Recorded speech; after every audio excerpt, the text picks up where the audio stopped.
Look at the Haggadah. Now, I would say, as a guess, second to the 5 books of Moses, the Haggadah probably has more commentaries than any other work of Jewish text. Every year, there's a holiday where it's the focus of the whole holiday. It's not very long, and at least on the surface, it's not very difficult to read. So it's attracted a lot of attention.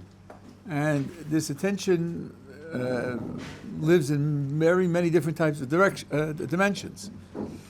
And as I usually say when I start a series of my own, I have my own training and my own preferences of things to explore. And when I say Pshat and Haggadah, I don't intend that that's what it means. Rather, it's one way of explaining it to make sense out of it from one point of view. And if you hear your other explanations, even other explanations that seem to be contradictory, that does not disturb the importance of hearing the pshat that I'm presenting. Even contradictory pshatim can be understood to contribute to a larger whole.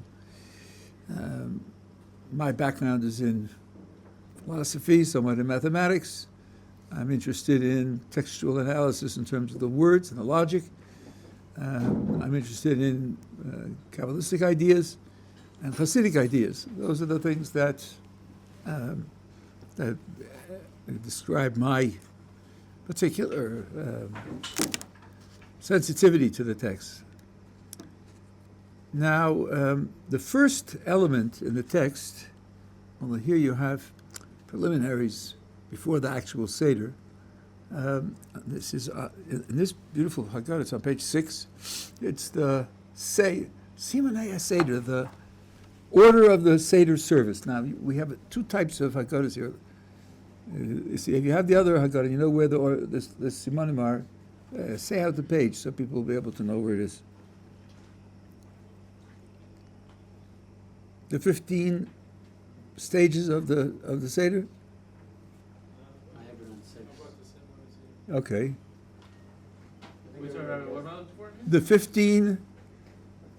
The order of the 15 elements of the Seder. Page 6. Well, that's the one we have. There's another one with a different edition. You have it? You don't have it? I don't see the other edition. Oh, this one. Yeah. There's another edition. This one? We see what page it's on. Okay, yeah, on this edition it's page 4. The order of the Seder is page 19 in the Art Scroll Musar series.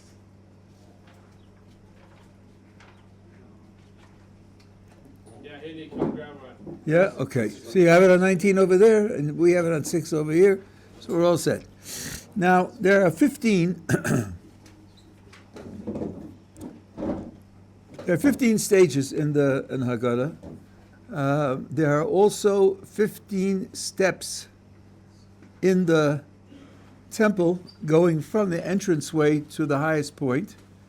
There are also 15 of the Psalms, which are called Shirei HaMalos. Shir HaMalos, Malos are steps or stages or elevations as you go up. So 15 clearly is an important number for this kind of procedure.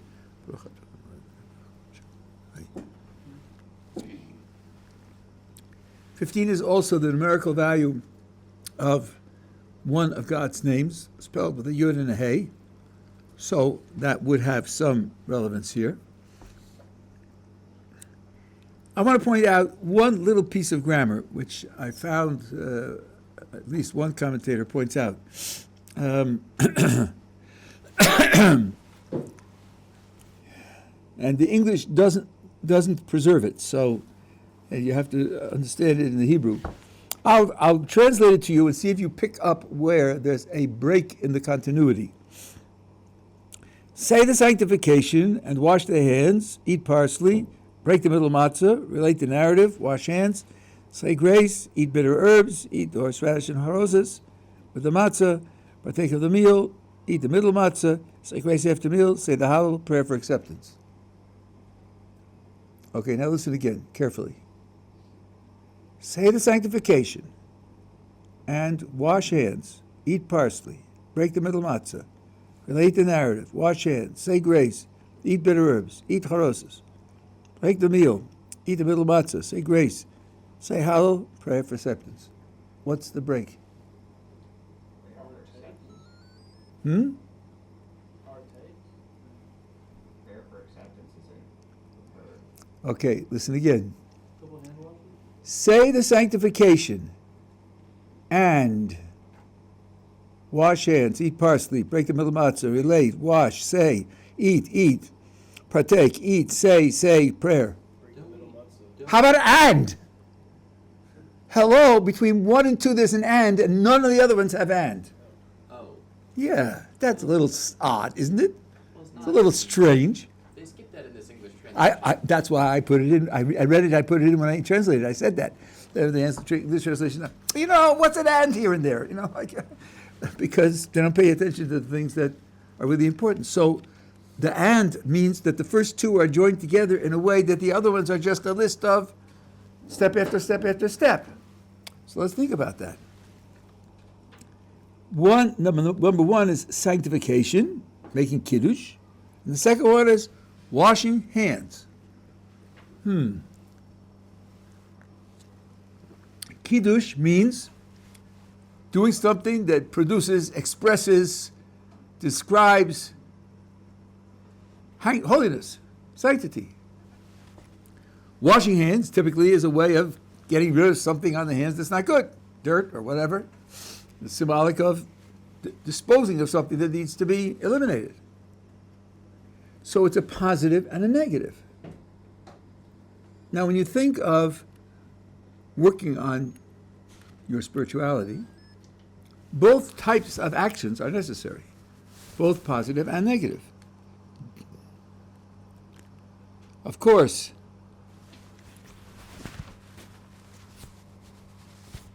to rise in spirituality means, in part, to absorb more inspiration, absorb more information, exercise more discipline and more courage in reaching for higher developments. That's all positive. Also, there are things that hold you back, and things that hold you down. Those things need to be addressed, to whatever extent weakened or neutralized or even expunged. So both aspects are necessary. Now the question is, in what order do you do this? Or is there an order? Maybe just work on both simultaneously. There's a famous verse written by King David, Sur me'ra v'aseh tov, turn away from evil and do good. Sounds like King David is telling us this is how you do it. First turn away from evil and then do good. And part of the explanation is, you as an agent, when you perform an action, the whole of you is the agent performing the action. That means if you have good elements in you, they're part of the action. If you have bad elements in you, they're part of the action. It's a mixed bag. For most people, most of the time, it is a mixed bag. So it sounds like, listen, you want to do a real good, not a compromised good, not a blemished good, not a semi-good. If you want to do a real good, you have to first rid yourself of the negative elements so they won't participate in your performance of the good. Turn away from evil, sur me'ra, and then aseh tov, do good. And there are schools of Jewish spiritual growth which use that as their theme. Some schools talk about first focusing on failures, detracting elements, and doing one's best to try to expunge them, and then turning to rising in the positive direction of more spirituality. But not all sources express it that way. In the fifth blessing of the Shemona Esrei, where we talk about recognizing our failures and trying to overcome them, the petition goes like this: Hashem, please bring us back to your Torah and bring us close to your service, and help us do perfect tshuva, repentance. So tshuva is how you address the negative and try to detach it, rid yourself of it. But it's preceded by bring us to your Torah and bring us to your service. Those are positive. So it sounds like we're asking for help in growing in the positive first, and then after that, we're asking for help in expunging the negative. That's the opposite order. So one could ask, how do you make sense out of the two orders? And here's a suggestion that's made in the literature. Maybe King David, when he says, turn away from evil and do good, isn't talking about steps 1 and 2. Maybe he's talking about steps 2 and 3. And here's how it goes. The first thing you do is do something good. Attach yourself more thoroughly to Torah. Invest yourself more in Hashem's service. Do something good. Is it a blemished good? Yes. Is it only a semi-good? Yes. There are still negative elements, and they're participating in the doing of the good. But it's a semi-good. It's a blemished good. It's a good with blemishes. That's not nothing. That's not nothing. And the semi-good, the blemished good, gives one the strength to then turn and rid oneself of the negative. And then in step 3, go back to do a good which is not blemished because the negative has been expunged. So it's a 3-step process. Do a compromised good, use that reinforcement of the compromised good to then turn against the negative and expunge it, and then turn back and do the perfect good. Or, more realistically, it's 2n plus 1.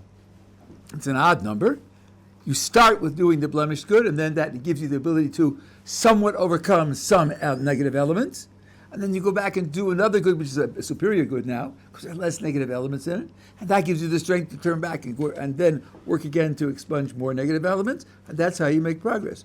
But you could start, the way it is in the Shemona Esrei, you could start with doing the good. My Rebbe Zatzal, when I asked him, should I engage in reflection and self-evaluation, cheshbon hanefesh, it's called in Hebrew, which some people do every day, some once a week, some once a month. We all do it on Rosh Hashanah through Yom Kippur, the 10 days. Should I do that? And he said, yes.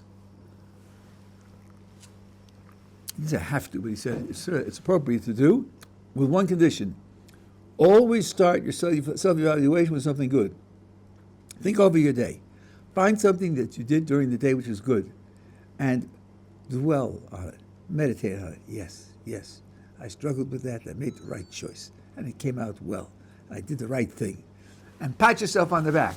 And then, after you created a basically positive self-image, then go on to investigate the negative things which may need help. The emphasis in the Hasidic movement was always to start with the positive. Now, back to the Haggadah. So here it says, sanctify. Do something holy. And then wash your hands. Because there are many things that have to be washed off. I did find one Hasidic commentary who didn't generalize it beyond the night. He said, usually you follow King David, but one night of the year you're given a special help from heaven to be able to start with the positive and then turn to expel the negative. I believe that from the bracha and the Shemona Esrei, you have an indication that there are two schools of thought here. There were schools of Musar that stressed the greatness of man. That was the basic orientation. And from the point of view of the greatness of man, that's how they started to make their progress. There is a Kedushas Levi, I'm not going to go through all the details that he goes through, but the colloquial way to put his point is, there are two types of Musar. You say to a person, you know something? You're a wreck. You're a disaster area. You're so low you'd have to reach up to touch bottom. You're really... And if you don't pull yourself together, you're going to be a nothing. That's one type of Musar. There's another type of Musar. Listen, you're really doing very well. I would give you a 92 average, but you're capable of a 98. Chaval. Why not get the last 6% that you're capable of? Why not make it a complete performance? Don't leave it at 92 when you could do a 98. Pull yourself up and do that last bit to make it as good as possible. It's also Musar. Both are exhortations to improve, but they start in two different ways. For those who know the literature, the water that came from Iraq after they left Egypt, before they got to Sinai, is where they got the first type of Musar. And at the end of the 40 years, when Miriam died and there was no water, they got water from Iraq. That was the positive type of Musar. That's the way HaKadosh Baruch Hu wanted it to happen. That's where the Gdusha Levi says it. At any rate, I think that's what's hidden. One of the many things hidden in the fact that there's an extra vav here, which connects 1 and 2, which you don't have in all the rest of the elements in the Seder. Are we together? Yeah, we spent now 15 minutes talking about a vav. It's worth it.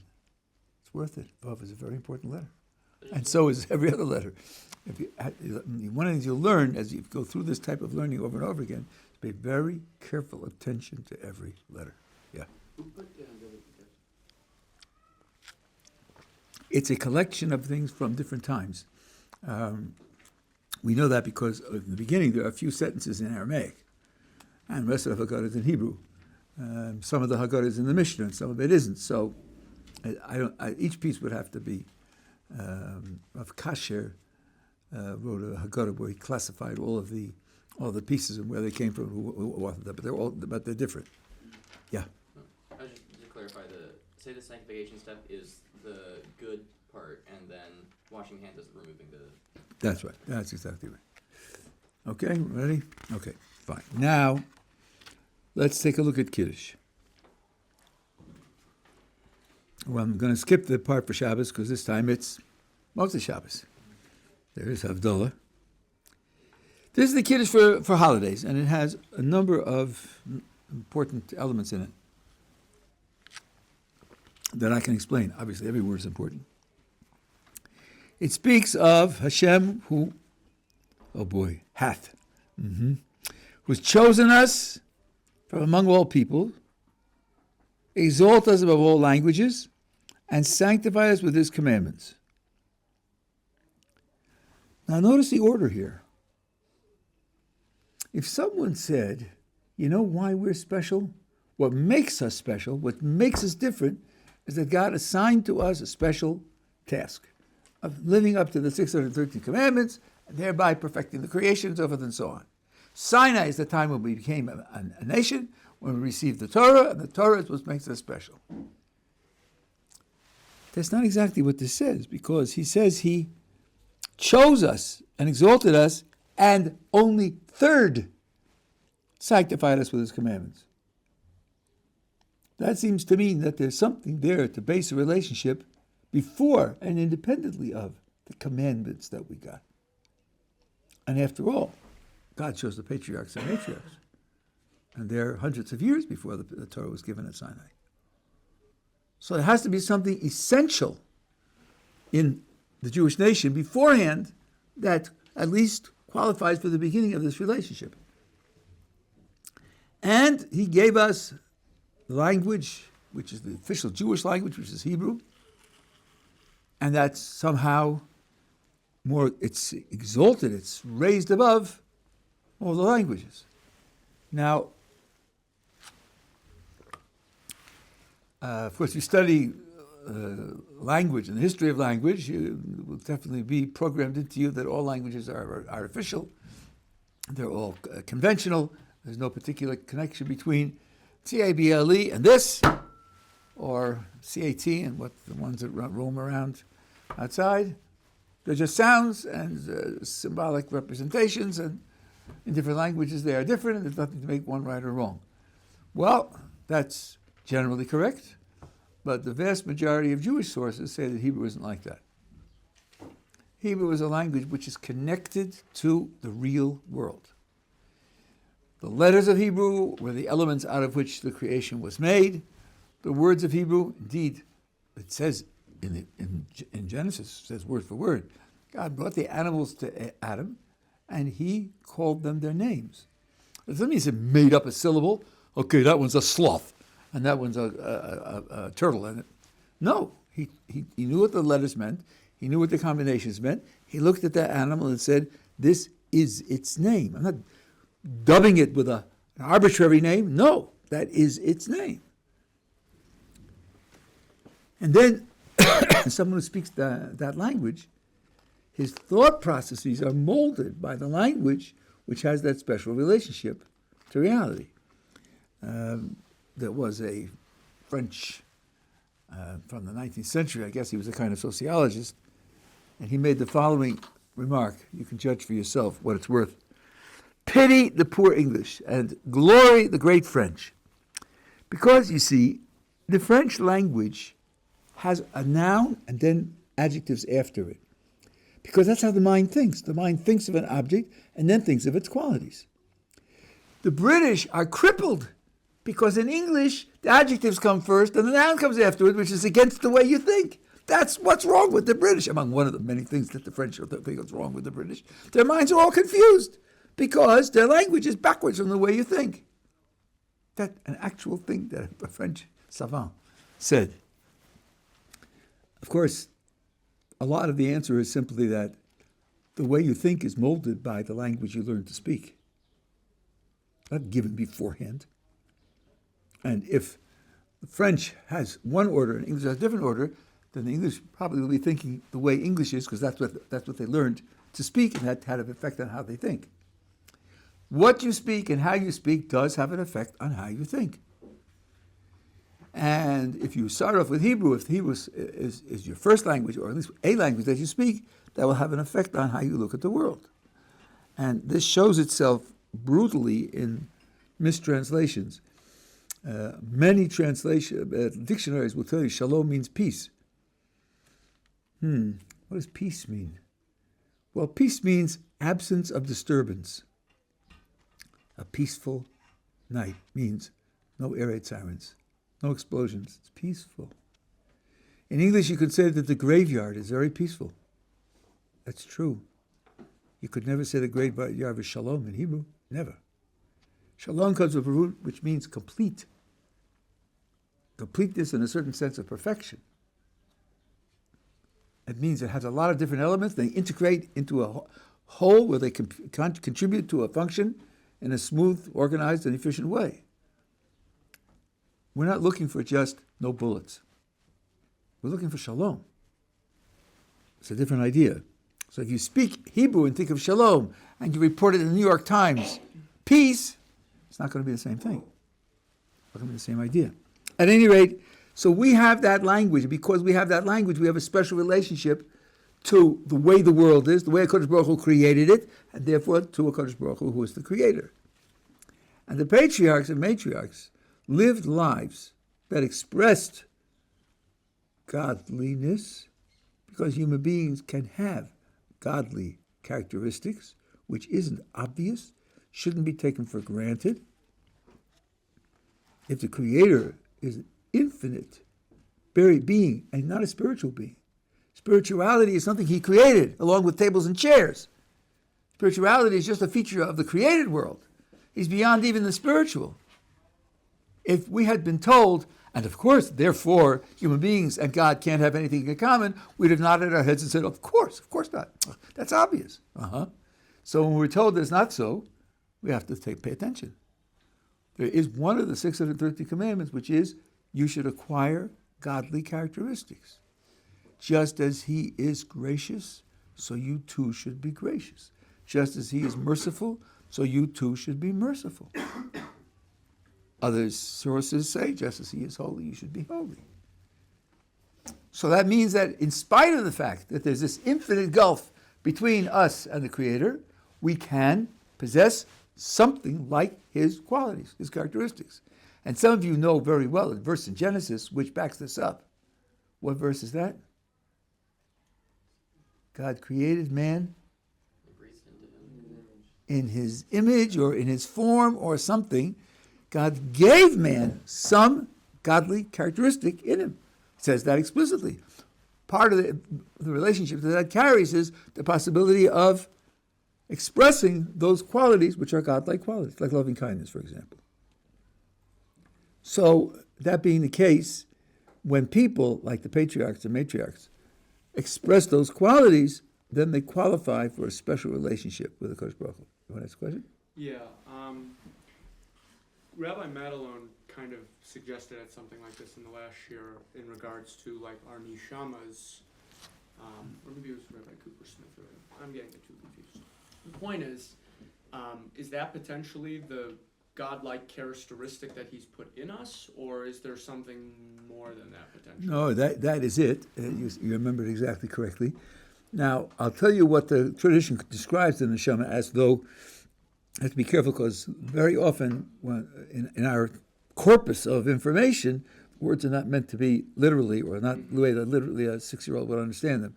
The soul is described as the chelik elu kamimal, which in dictionary meaning is a piece of God on high. Yeah, wow is right. And the Zohar says, the verse in Genesis says, God blew into his nostrils a soul of life. And the Zohar says, when you exhale from the middle of your body. That's where your lungs are. Which means it comes from the innermost part of your body. Why does the Torah use the anthropomorphism of exhaling? To tell you that what he projected into Adam is something that's very close to what he is. Now, of course, I hope I'm not shocking you, but God is not a salami that you can slice up into slices. So when he said it's a piece of God on high, it doesn't mean you're slicing God into slices. But what it means, one way to look at one part of what it means, is that when you look around in the world and you look for things which, on the surface of them, on the face of them, express godliness, the human soul is the highest thing. Higher than angels, higher than the spheres that carry the stars, whatever it is. The thing that he created, a soul is a created thing, like a tree is a created thing. But that thing carries in the world the character of godliness more than any other thing in the world. And Ramchal in the way of God, by chapter 2, goes into this in great detail, in very sophisticated and complicated detail, but it's there. So, as I said, when someone lives in a way that expresses that qualifies him for a special relationship with God. And that is expressed in a phraseology which you all know, and which the Midrash stands on. We talk about God as the God of Abraham, the God of Isaac, and the God of Jacob. Never anyone else. Never. Not God of Moses, not God of David, just Abraham, Isaac, and Jacob. And the Midrash says that David said to Kadosh Baruch Hu, why is it such an exclusive club? Why must it be only 3? I volunteer. I want you to be known as King of David. So God said to him, well, look, I tested them, and they passed the tests.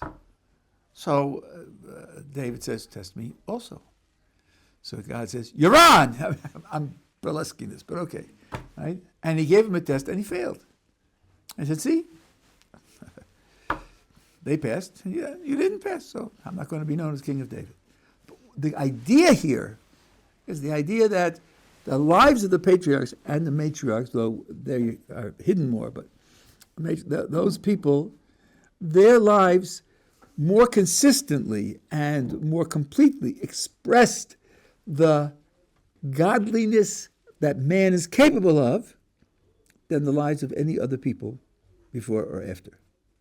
And that's why the idea of calling God the God of Abraham has the following application. You're talking to a person for whom Judaism is not clear, he's learning for the first time, you say, listen, you want to learn about God? Study Abraham's biography. You'll learn a lot about God from Abraham because Abraham was a godly person. So you'll learn what it means to be godly, and therefore you'll learn something about how God runs the universe. Right? There are 3 people for whom that could be said. And that's why he chose them and had the special relationship with them. And that's part of what it means here in the Kiddush when it says, he chose us from all peoples and exalted before languages before he sanctified us with his commandments. These are preconditions for the sanctification of the commandments. Okay, what do you get so far? Now, the idea of sanctifying us with the commandments has at least 2 applications. First of all, when a person performs a commandment, that creates a certain holiness in him. Some Sforim, like the Tanya, picture it this way. God issued a command. This person takes that command into his mind, and with his will, he makes himself into a vessel to express that command in the world. So it's God's command in him that's being expressed by what he does. That's a very exalted connection to God. That in itself, and they take the word mitzvah, take the middle two letters, tzad vav. Tzav in Hebrew can mean connected to. So that's one way in which a mitzvah sanctifies a person. By giving us those mitzvahs, he gave us a procedure by which we can sanctify ourselves. There's another explanation as well. In, I think it's Parshas Nitzavim, it says that Kodesh Baruch Hu says through Moses to the Jewish people, God's Torah is not far from you. The mitzvah is not far from you. It's not in the heavens that you should say, who will go to the heavens to get it for us and bring it down to us? Not over the sea to say, who will go over the sea to get it for us? No, it's with you in your heart and in your mouth to do. It's a very famous verse. Rashi there says something very interesting. He says, it's not in heaven because if it were in heaven, you'd have to go there to get it. So you read the Rashi and you think, oh, really? I mean, I'd have to go there to get it? Like, how would I do that? I mean, isn't that just by definition impossible? And the Sfas Emes says, if a Kodesh Baruch Hu commands you to do something, that gives you the capacity to do it. The command enables you to do it. Ramchal's the image is the king chooses someone for a job, and he says, I'm giving you royal authority. He gives him a document signed by the king. This fellow has royal authority to do X, Y, Z. Okay, with that document, he can do it. Everybody else is going to, bow down and help him to do it because the king gave him the document. Hurmana de Malka. Because Baruch Hu, by giving us the commandments, projected into us the ability to fulfill the commandments and to have the impact on the world that the fulfillment of the commandments encompass. So that very giving of the Torah at Sinai elevated us and sanctified us. Before we started to perform them, just the fact that we were elevated to the position where we could do them. Those are two elements in being sanctified by the commandments.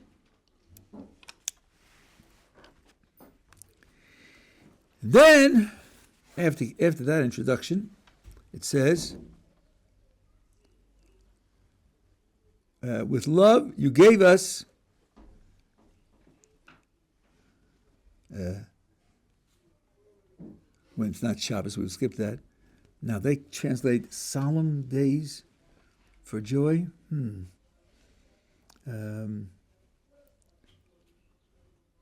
I wouldn't translate solemn days. Moadim l'simcha, chagim izmanim l'sason. That's young. So let's translate that. Moed in Hebrew means a meeting. Avad in Hebrew is that terrible word for a committee, which I, as a professor, I was so happy we had a chairman of the department who said, we won't have any committee meetings. I'll interview you privately, each of you to get your ideas, and then I'll make the decision. I said, good. We don't need meetings, grandstanding, and everybody showing off and everything else. Forget it. It was much better that way. Moed is a meeting time. The holidays are meeting times. Kodesh Baruch Hu makes himself available to us so there can be a connection. And therefore simcha, for joy. Joy comes from being in connection to Kodesh Baruch Hu. So there are meeting times for joy. Now, a Chag is a time to be celebrated in a certain way, and a Zman is a time on the calendar. Now, the time on the calendar isn't arbitrary. And here we come to something which is portrayed differently in different sources. I'm not sure that they disagree, or maybe that each one just talked about half a picture. The natural thought is, why do we celebrate Pesach on the first day of Pesach on the 15th of Nisan? Well, that's when it happened. That was the night in which there was the death of the firstborn, and that was the day in which we left Egypt.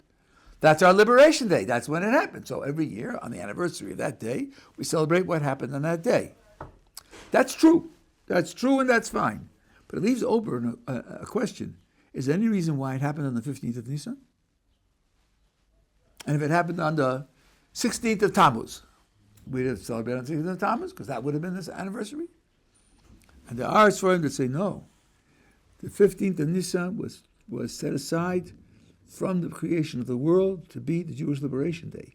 It's a Liberation Day inherently, even before the events take place. And that's why the event takes place then. And you have a hint of this in the Torah itself. You probably have heard the incident when the three angels came to Abraham and he showed them hospitality.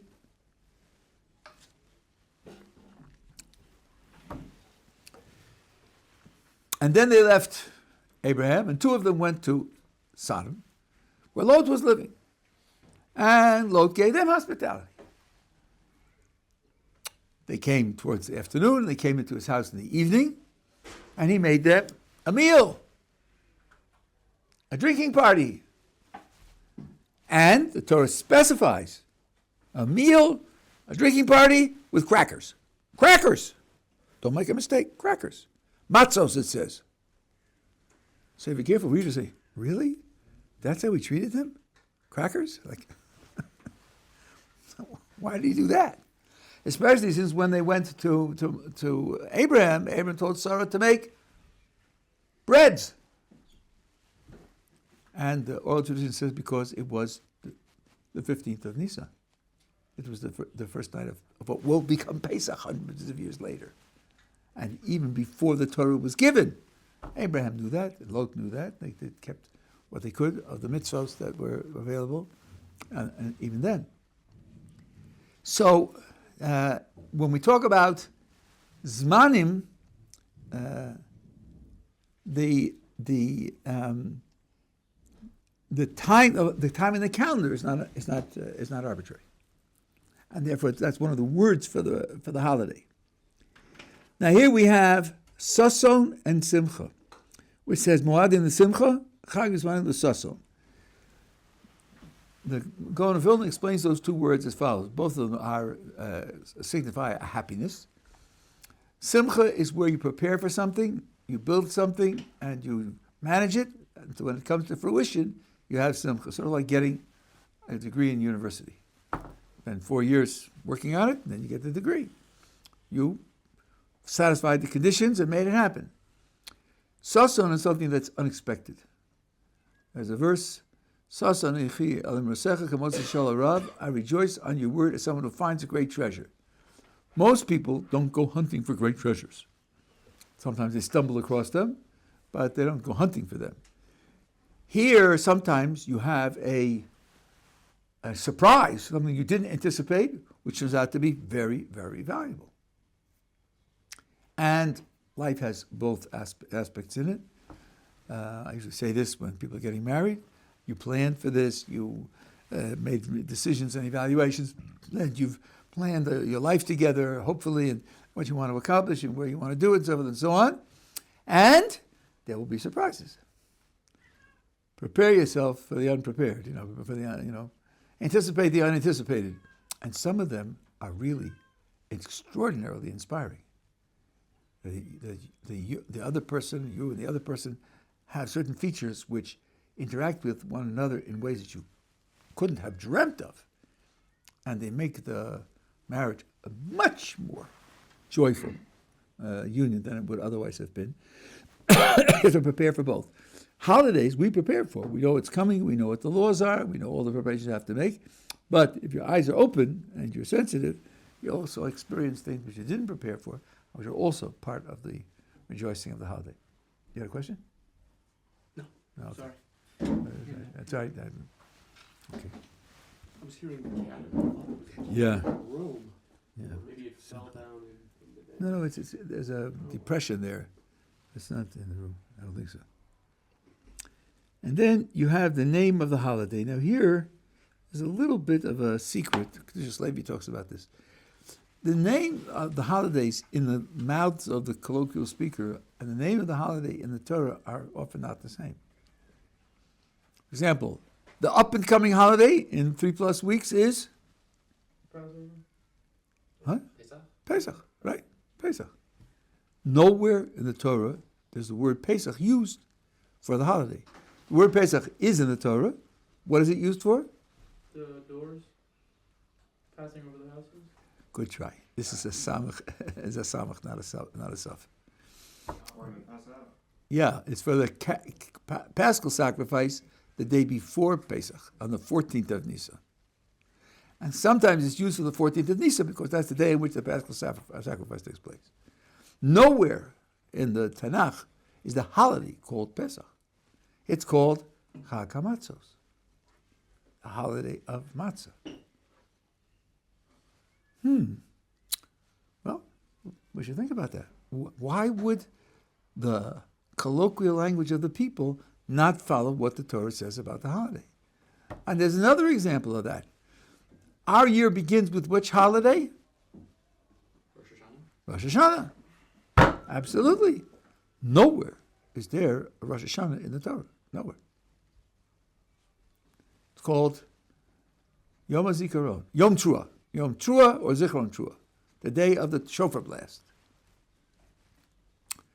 Why is that? So the Kedushas Levi says, if you look systematically at the difference between the Torah's name and our name, the Torah gives the name according to what we do, and our name gives it according to what HaKadosh Baruch Hu does. Now that's very interesting. We call Rosh Hashanah either Rosh Hashanah or Yom HaZikaron, but Rosh Hashanah. So let's take Pesach. The word Pesach, with a samach, is a word that describes what HaKadosh Baruch Hu did on the night of the destruction of the firstborn in Egypt. Matzos are what we do. We eat matzah. So HaKadosh Baruch Hu gives it the name according to what we do, and we give it the name according to what he did. The year begins with Rosh Hashanah, we say. That's the beginning of the year. That's the yearly cycle from the creation. That's what HaKadosh Baruch Hu did. He calls it Yom Trua, the day of the shofar blast, which is what we do. Each one is seeing it through the eyes of the other. And the root for this is where, just before they come into the land of Israel, the Jewish people have a war with Midian. And HaKadosh Baruch Hu tells Moses, tell the people, I want you to exact the revenge of the Jewish people because of what they did to you. I want you to make war on them and exact revenge. And Moses tells the people, we have to go to attack Midian so as to take God's revenge against Midian. The verses are back to back. Because Baruch Hu was calling it our revenge, and we're calling it his revenge. The same thing. And Kedushas Levi says this is symptomatic of a love relationship. Because in a love relationship, a lot of the time, you see the world through your beloved's eyes. You see what it is for your beloved. So when you see the differences in the names, that's something which is expressed by the difference between what the Torah says and what we say. So here's just a question of the language you use. Nothing is stam. Nothing is, oh yeah, that's just how it happened. And leave that for the anthropologists and historians who make a living out of not discovering things. Okay, now here it's called, Pesach is called Zman Cherusenu, the time of our freedom. Well, as a matter of fact, there are a number of different words in Hebrew which speak about the idea of freedom. And you should pay attention to this because Hebrew is a language with very small vocabulary. Maybe there are things that ancient Hebrew speakers had that didn't enter into the writings that we have, but the language that we have, based on the writings that we have, is a very small language. And when you translate and think in English, English is by far the biggest language in the world, just because it borrowed from a lot of other languages. That's why you can make a lot of nuanced distinctions in English that you don't have in Hebrew. So when you find one subject for which Hebrew has a number of different terms, that's very important. That means this very small language dedicated a number of terms to this one subject. Then you have to pay very careful attention to the differences between the terms. For example, cognition, there are at least 5 different terms in Hebrew which talk about cognition. That's very, very important. So here you have cherus, which is the word that's used here. Then there's chofesh, which also means a kind of freedom. And then there's dror, which is another word for a type of freedom. So those things have to be distinguished. Cherus here, my Rabbi Zatzal taught us, cherus can mean freedom, and the same letters can mean to engrave on stone. It's quite a far relationship. Free, which means like unattached, unfettered, unlimited. And yet it's also engraved on stone. And the tradition comments on it. That is charus al luchos, engraved on the tablets.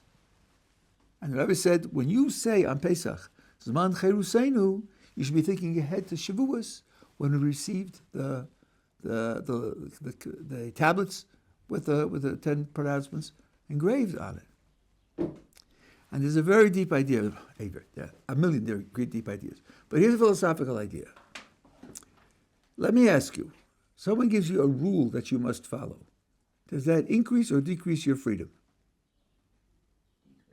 Decrease, for sure. There'll be times when you wish you could do something else, but there's the rule. And the rule might be positive or negative. There are times when you like to do something, the rule says don't do that. All rules decrease freedom. But some rules, in addition to decreasing freedom, increase freedom. And indeed, some rules increase freedom by decreasing freedom. Here's a very simple example. Drive only on the right side of the road. What do you mean? 50% of the road is off limits. Right? 50% of the road is off limits. Now you can go someplace. If everybody's driving on all sides of the road, nobody can go anywhere. So by losing 50%, you gain access to the whole road on your side. The very fact that you lose the 50% gives you access to traveling. Here's another example. Chess. I'm sitting at a chessboard, and we're in the middle of a game, and I take my knight, I move it straight forward 3 spaces and take off his queen. He says, you can't do that. I said, sure I can. Watch, I'll do it again. 1, 2, 3, off with the queen. No problem. No, but we're playing chess. You can't do that. Why can't I do that? Who's telling me what I can do, what I can't do? I'm a red-blooded American. Don't push me around. Don't tell me what to do. I do what I please. Yeah, you can do what you please, but if you do what you please, you can't play chess. Because chess is a game where you do what the rules say. That's what makes it possible to play the game. You can't play the game unless you give up your freedom to move every piece any way you want. Okay, it says games. Why are you talking about silly things like games? What about language? Does anybody tell you what you must say? I say and plus blue. That's how I talk. Good for you, but no one's going to listen. You can't communicate if you just say words randomly. To communicate, almost every combination of words is off limits. What a gigantic loss of freedom. Yeah, but then you can communicate. That's worthwhile, isn't it? So sometimes there are laws which limit. Every law, every rule creates limitations, gives and removes a certain amount of freedom, but it creates the possibility of doing something extremely valuable. That's the way you have to look at the rules of the Torah. They very greatly guide and manage your behavior, but they do so, lahavdil, in the spirit of an army trying to win a war and being told that at 12:06 you attack here, and at 12:15 you attack there, and then at 1:30 we retreat, and at 3 o'clock we attack again. It's like a dance, you know, and then the enemy's confused, and then you overrun the enemy, and you win. So these rules very greatly restrict our freedom, but on the other hand, they make possible the accomplishment of something which otherwise couldn't be accomplished. So that's the idea of the freedom that you get on Pesach is really for the sake of attaining the capabilities that what's engraved on the tablets will give you on Shavuos. That's cherus and charus. How much can be built into a word? An infinity can be built into a word. I'm just scratching the surface. Okay, we're together with this point? Okay. Might be worthwhile when Pesach comes to say Kiddush slowly, hey? Give yourself a chance to think a little bit. Zeicher Yetzias Mitzrayim. Pesach is a memorial to the exodus from Egypt. Yeah, it sure is. That's when we left Egypt, so we can't deny that. I want to just add one point here, and we'll pick this up again tomorrow. We say that many things are a memorial to the exodus from Egypt, and one of them is Shabbos. In the Kiddush for Shabbos, we say the same thing. Zeicher Yetzias Mitzrayim. Some commentators, Rambam included, asked, in what way is Shabbos a memorial to the Exodus? Did we leave Egypt on Shabbos? No. It was either Thursday or Friday, according to the two different opinions in the Gemara. It's either Thursday or Friday. It wasn't Shabbos. So in what way is Shabbos a memorial to the Exodus from Egypt? The Rambam has a very direct, straightforward answer. One of the things you do on Shabbos is you refrain from all physically creative work. That's the vast majority of all human employment and human needs, is to manipulate the physical world in certain ways. If you're a slave, you can't do that. You don't have your own self-authority, your autonomy to decide not to do that work. Every time you stop doing that work, you should think, how did I get here? I only got here because of the exodus from Egypt. That sentiment is echoed in the Haggadah as well. So, very simply, if you know where you are and know where you would have been without the exodus from Egypt, you say, okay, so the very fact that I can keep Shabbos means that I'm a free person, and that's because Kodesh Baruch Hu took me out.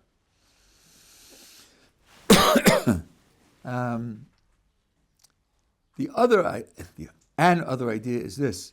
I just told you that when you think of our freedom, you think of where you're going. Pesach inaugurates a certain process which comes to fruition on Shavuos. Every holiday of the year has a calendar date except Shavuos. Shavuos is the 50th day after the beginning of Pesach, no matter what date of the month of Sivan it comes out in. And in ancient times, it could come out on the 5th, 6th, or 7th of Sivan. Some years on one, some years on the other. So it's the only one that, in other words, its whole essence is to be the capstone of Pesach. That's what Shavuos is. That means Shavuos that's what Pesach from the very beginning is, aimed at getting to Shavuos and receiving the Torah. It's freedom for the sake of receiving the Torah. That's what it's for. So that being the case, it's a projection on a scale, and that's the idea also of Shabbos. Shabbos is the purpose of the week. That's why it comes at the end of the week. I never understood how they explained to themselves, the Christians, when they changed the calendar, when the Roman emperor said, I'm going to institute Christian rules for the empire, but you're not getting 2 days off a week. Pick one. So they had the biblical Sabbath on Saturdays, and they had what they called the day of the resurrection on Sundays, and they celebrated both of them. So they picked one. So they just moved the biblical Sabbath to Sunday. They just moved it. And that's codified to this day. Most English calendars, the first day of the week is Sunday. There's a working week calendar, which is artificial, but the real, they start with Sunday. So it's the first day of the week, not the last day of the week. Hello! In the Bible that they have also, the Sabbath is the last day of the week. That makes a gigantic difference. Because the whole week is aiming to Sabbath. Sabbath is the purpose of what you do during the week. That's the goal that you're going for. So that's similar to what's going on here. Pesach is seen as the beginning of a process with a goal and orientation. That's also a way in which it's related. Okay, we're just working on Kiddush. We'll pick it up tomorrow in Hashem.